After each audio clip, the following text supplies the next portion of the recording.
And joining us on The Factor Uncensored is Madam Bella. She is the country's longest serving madam, and we're glad to have you here on The Factor Uncensored.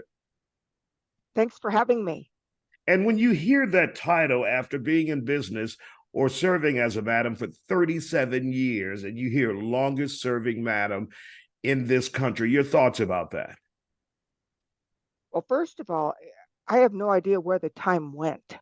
So I guess it's a good thing I'm passing through time instead of time, just sort of happening to me. And it really doesn't feel like that long.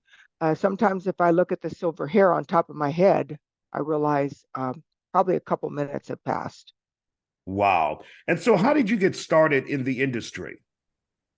I actually married a gentleman who had purchased the brothel as a silent partner.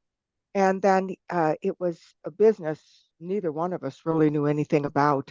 And it basically took all our money.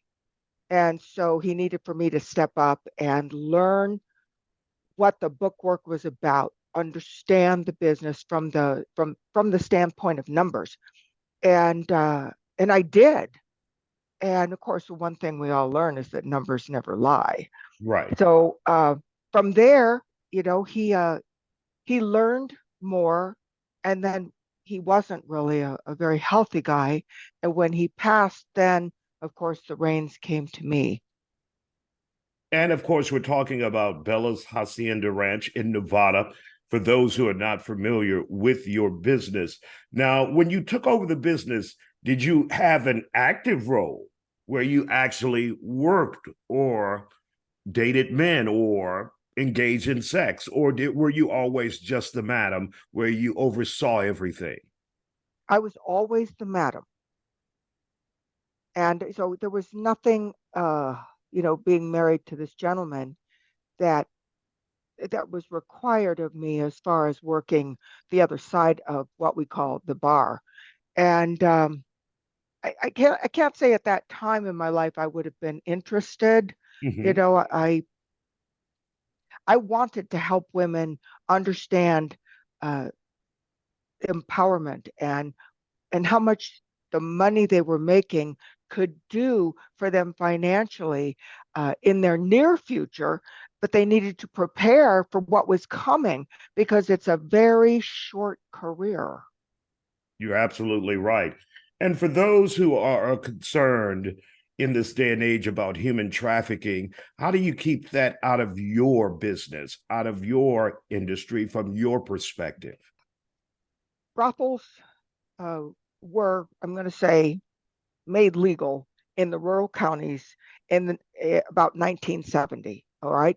And so that's over 50 years of having what I call a criteria that a woman has to meet in order to work at Bella's. And it makes it virtually impossible to be trafficked because of, uh, fingerprinting and, the background check. Um, let's say now if there's legal state licensing that says she's her own sole proprietor of her courtesan business. All right. And then, of course, there is the work card that the city issues. And those things would make it, as I said, very difficult to put someone through the brothel industry that doesn't have a picture ID and a social security number and all the requirements that I believe are missing from human trafficking. And what I hear you describe is like someone coming in, punching in for a job, punching out. Um, are there any occasions where they live with you, or is it 9 to 5, not specifically 9 to 5, but your work day, and then you go home? Or are there some who live with you? Actually, everyone lives there during what we call a tour. All right. And that might be 2 weeks, it might be a month, it might be 3 weeks. And they live there, they have their own room, their own bathroom, and many times they will entertain in their personal room. But that's that's the safety factor, Hmm. so that everything that's supposed to happen in the brothel happens only there. And so it keeps, guests, clients, and the ladies safe for the entire tour. They travel from all over the country and even other countries. So it makes it's logical for them to stay at Bella's Hacienda Ranch, and then when they go home, well, they're home, they're off. So It's almost like a short residency. yes, yes, it is, Isiah. For those who look down on the sex industry, what would you say to them who say, well, this is exploiting women in 2023? I would tell people that are still judgmental about what they think is right and wrong for someone else is incorrect.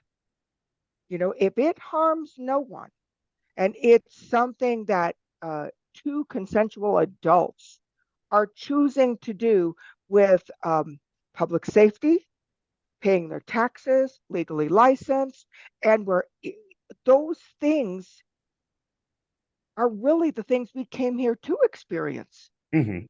Sometimes people want to decide what's best for someone else. That's not their job. And as I said, this particular career is a short career. So these gals, if they have a calling to do that, because when I interview, and I do, I ask them why. Because it's never about the money. The money just happens, Isiah. And Mm-hmm. it's about being something in service for someone else and understanding it may have nothing to do with penetration.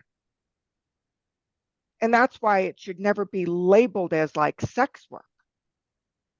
Whoever's judging isn't behind that door or shouldn't be. They should leave they should leave it alone and focus on their life, what they're doing. Are they are should they be looking at the things that um, maybe keep people from living their life safely in a sensual, sexual way?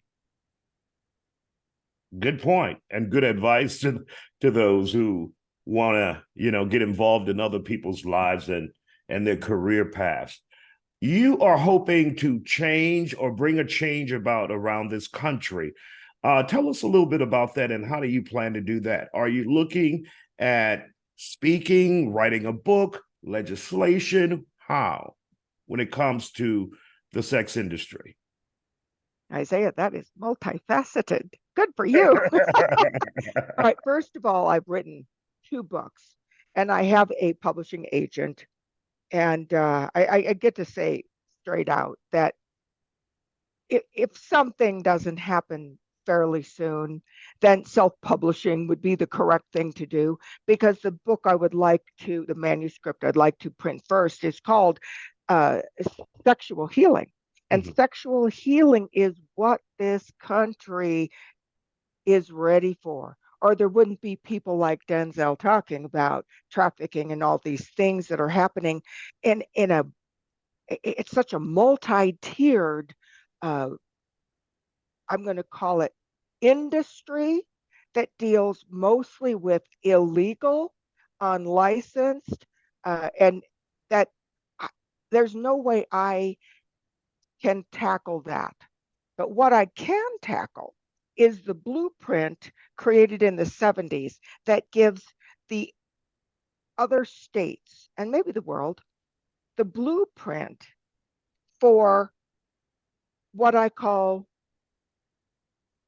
licensed brothels and even if they did it in rural communities. All Mhm. right. That blueprint right there gives individuals, whether it's courtesans or guests, a destination, a place where these things can happen, where taxes get paid and public safety is absolutely adhered to. And that's what's missing in this huge I'm going to call it cry for decriminalization. Well, Hmm. I don't think we should make criminals out of people that want to exchange something for essential sexual services. However, the the tested and proven model of the Nevada rural brothels works. It's all Nevada has left to offer this country, really. We were like the Wild West Nevada, right? Now, well, now everybody's got gambling, and anybody can get a quickie divorce, and anybody can get quickly married, and all those things. But the industry of what I call sensual sexual services works. As far as decriminalization, that's not going to provide police protection. And decriminalization has no track record of how it will actually work.